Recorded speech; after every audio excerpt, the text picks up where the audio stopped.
Қайырлы күн, құрметті көрермендер. Қарағанды облысы өңірлік коммуникациялар қызметі сіздермен бірге тікелей эфирде. Бүгінгі брифинг тақырыбы мемлекет басшысының 1 қыркүйектегі жолдауын орындау аясында Нұра ауданының әлеуметтік экономикалық дамуы жайында болмақ. Добрый день, уважаемые телезрители. Региональная служба коммуникации Карагандинской области вышла в прямой эфир. Тема сегодняшнего брифинга – социально-экономическое развитие Нуринского района в рамках исполнения послания главы государства от 1 сентября 2021 года. Қымбатты көрермендер, біздің ақпарат қаламыздың спикермен таныс болыңыздар. Шалмағамбетов Аян Тиыштықұлы, Нұра ауданының әкімі. Құрметті көрермендер, әріптестер, естеріңізге сала кетейік, бүгінгі ақпараттық алаңымызда барлық санитарлық эпидемиологиялық талаптар сақталынған, спикеріміз вакцина алды. Сол себепті Аян Тиыштықұлы, сізге маскасыз сөйлеуге рұқсат береміз. Олай болса, алғашқы сөз тізгіні өзіңізде. Мархабат. Рахмет. Қайырлы күн, құрметті Қарағанды облысының тұрғындары, құрметті брифингке қатысушылар. Сіздерге Нұра ауданы бойынша 2021 жылдың 9 айындағы жүргізілген әлеуметтік экономикалық жұмыстар барысы туралы баяндауға рұқсат етіңіздер. Ауданның 9 айында әлеуметтік экономикалық дамуының нәтижелері келесі көрсеткіштермен сипатталады. Өнеркәсіпте 87 миллиард 100 миллион теңгенің өнімін өндірілді. Өнеркәсіптің өнімінің нақты көлем индексі 121,8% құрады. Көмір өндіру көлемі 9 миллион 832 мың тоннаны, немесе өткен жылы деңгейіне қарағанда 112% құрады. Марганец кені 765 мың тоннаны, немесе 154%. Кокс өндіру көлемі 149 мың тоннаны, немесе 95% құрады. Кокс өндірісінің төмендеуі себебі газ құбырын тазарту және қазандықтарын жөндеу жұмыстары байланысты. В сельском хозяйстве объем валовой продукции составил 42 миллиарда 600 миллионов тенге. Индекс физического объема составил 97%. Это связано со снижением производства зерновых культур.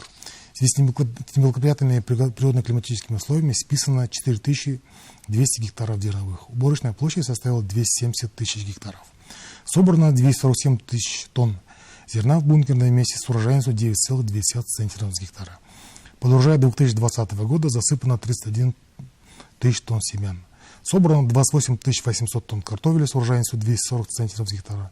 Масло семян 2000 тонн с урожайностью 60 центнеров с гектара. Овощей 3800 тонн с урожайностью 200 центнеров с гектара. В животноводстве произведено 9200 тонн мяса с ростом на 6,3%. Молока 39 100 тонн с ростом на 2,9%. Яиц 6 миллионов 500 штук с ростом на 2,4%. Увеличилось поголовье животных. Поголовье крупнорогатого скота составило 49 тысяч голов и увеличилось на 4,2%. Лошадей 45 тысяч голов увеличилось на 8,7%. Мелкорогатого скот составил 82 тысячи голов и увеличился на 6,3%. Птиц 81 тысяч голов увеличилось на 10%. Для достижения данных показателей способствовала государственная поддержка в виде выделения льготных кредитов и субсидий. На сегодня кредиты получили 63 хозяйства в сумме 1,5 миллиарда тенге, более 1,5 миллиарда тенге. Субсидии 613 хозяев на сумму более 2 миллиардов тенге. Негізгі капиталға салынған инвестициялар көлемі 14 миллиард 900 миллион теңгені құрайды. Нақты көлем индексі 137,9%. Оның ішінде ауыл шаруашылығында 6 миллиард 800 миллион теңге және өнеркәсіпке 5 миллиард 400 миллион теңге инвестиция салынды. Құрылыс жұмыстарының көлемі 2 миллиард 600 миллион теңгені, немесе 2020 жылдың сәйкес кезеңіне 63,9% құрады. Ағымдағы жылы нұрлы жер бағдарламасы аясында облыстық және аудандық бюджет есебінен Нұран кентінің Ақбасов көшесіндегі 22 пәтерлі жалға берілетін тұрғын үйдің құрылысы аяқталды. Ақбасов көшесіндегі 22 пәтерлі жалға берілетін тұрғын үйдің құрылысы басталды. Нұрлы жер бағдарламасы аясында республикалық бюджеттің көп балалы отбасылар үшін 16 пәтер сатып алуға 96 миллион теңге бөлінді. Есеп кезеңінде 47 миллион игерілді, 9 пәтер сатып алынды. Тұрғын үй пайдалануға беру 6400 шаршы метрді, немесе өткен жылдың деңгейіне 102,8% құрады. В отчетном периоде отмечается рост предпринимательской активности. Количество действующих субъектов малого и среднего бизнеса увеличилось на 108 единиц и составило 1475. Численность занятых в малом и среднем бизнесе составила 3044 человека, с увеличением по сравнению с аналогичным периодом прошлого года 0,7%.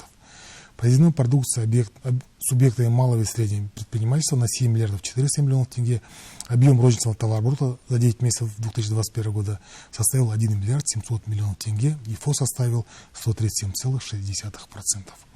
Орталықтандырылған сумен аудан халықтың 94% қамтамасыз етілген. Ұлттық қор есебінен Жамабек ауылындағы сумен жабдықтау жүйелерін қайта құру бойынша жұмыстар жүргізілуде. Жолдар. Облыстық бюджет қаражаты есебінен аудандық маңызы бар Заречный, Тасуат, Алтыми жолдарына су өткізу құбырларын ағымдағы жөндеу жұмыстары жүргізілді. Шұбаркөл кентінен Рысқұлбек көшесінің 1 шақырым 400 метр ішкі ауыл жолдарының ағымдағы жөндеу жұмыстары аяқталды. Және Нұра кентінің Сүлейменов көшесінің 1 шақырым 800 метр ішкі ауыл жолдарының ағымдағы жөндеу жұмыстары аяқталды. Нұра кентіндегі Қонаев, Торговый және Масалина көшелер бойынша кеншілік жолдар мен тротуарлар орташа жөндеу жұмыстары жүргізілді. Ауыл ел бесігі арнайы жобасы аясында жалпы сомасы 971 миллион теңгеге 8 жоба жүзеге асырылады. Кертінді ауылындағы 25 келушіге арналған фельдшерлік акушерлік пункт құрылысы, Мұзбел селосының 11 көшесі бойынша 9 шақырым ауыл жолдарының орташа жөндеу жұмыстары жүргізілді. Жараспай селосының 2 көше бойынша 1 шақырым 300 метр, Кертінді селосының 9 көше бойынша 5 шақырым 800 метр, Қарой селосының 400 көшесі бойынша 3 шақырым 400 метр ауылдың жолдарын орта жөндеу жұмыстары жүргізілді. Шахтерск ауылындағы жабық хоккей кортының құрылысы, Мұзбел ауылындағы Дулати атындағы жалпы білім беретін мектеп ғимаратын күрделі жөндеуін өткізілді 108 миллион теңге. Шахтер ауылындағы Шайменов атындағы жалпы білім беретін мектеп ғимаратын күрделі жөндеуі 151 миллион теңге. Проект «Үздік 30 ауыл».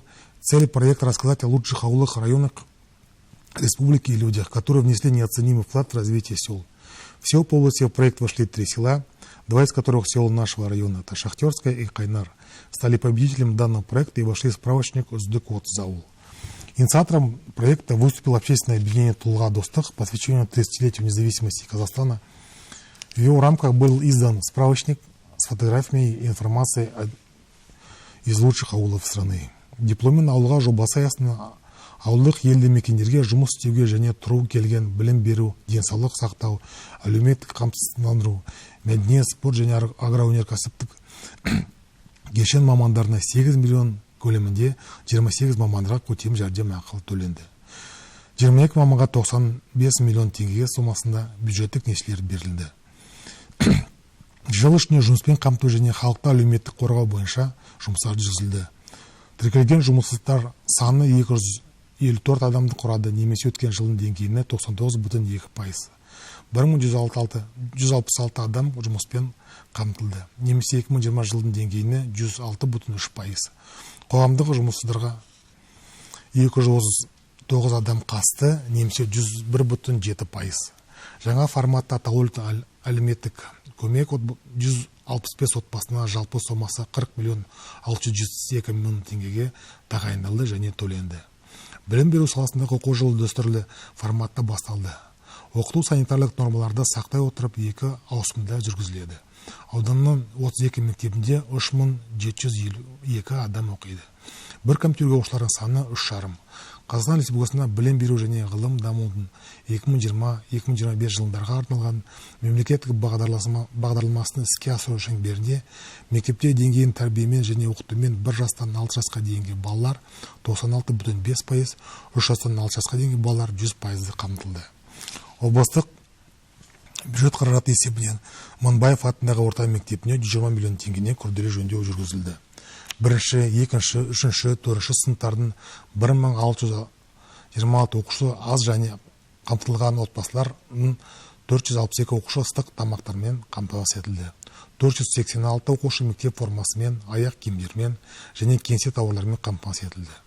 Спорт саласында халыққа спорттың 4 қысқы түрлері бойынша қарлық қыс 2021 аудандық спартакиадасы, спорттық 9 түрі бойынша Сарыарқа 2021 аудандық спартакиадасы өткізілді.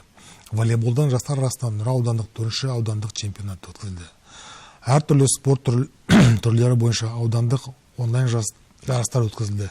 Дойбы, шахмат, тоғызқұмалақ, турникке тартылу және сонымен қатар аудандық жарыстар офлайн өткізілді. Тазы жарыс, волейбол, футбол. Пандемия коронавируса на сегодняшний день остается одним из основных вопросов системы здравоохранения. принципе, ситуация по Нуринскому району стабильна. Наш район находится в зеленой зоне. Начало пандемии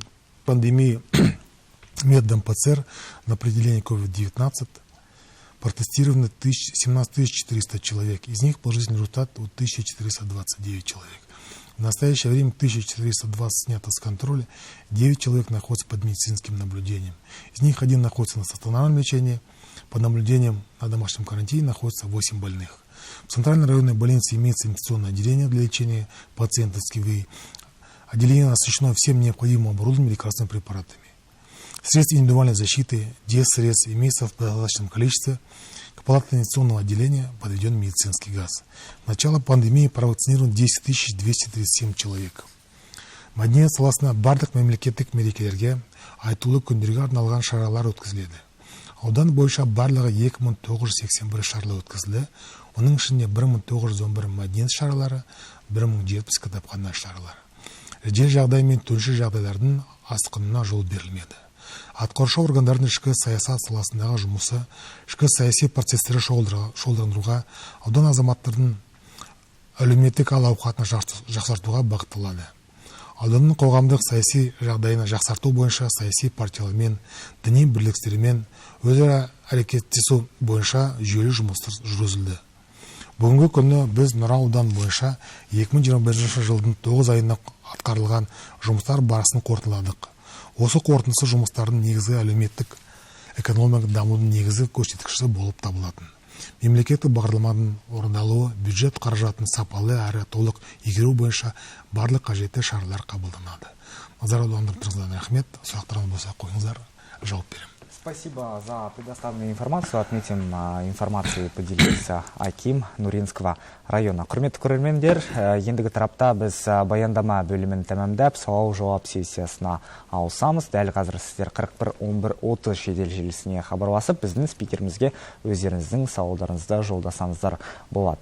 Уважаемые телезрители и коллеги, мы переходим к сессии «Вопрос-ответ». Прямо сейчас вы можете позвонить нам в горячую линию по номеру 41 11 30 и задать свой вопрос нашему спикеру. К нам поступил ряд вопросов, позвольте их озвучить. Бірінші сұраққа кезек берейік. Жараспай ауылындағы су құбыры желілері қашан жөнделеді деген сауал келіп түсті. Өте жақсы сұрақ. Бізде Жараспай ауылында су құбыры бойынша былтыр өз тарапымыздың районның бюджеттен, аудандық бюджеттен қаражат бөлетін боламыз. Жобалық смета құжаты дайындалды.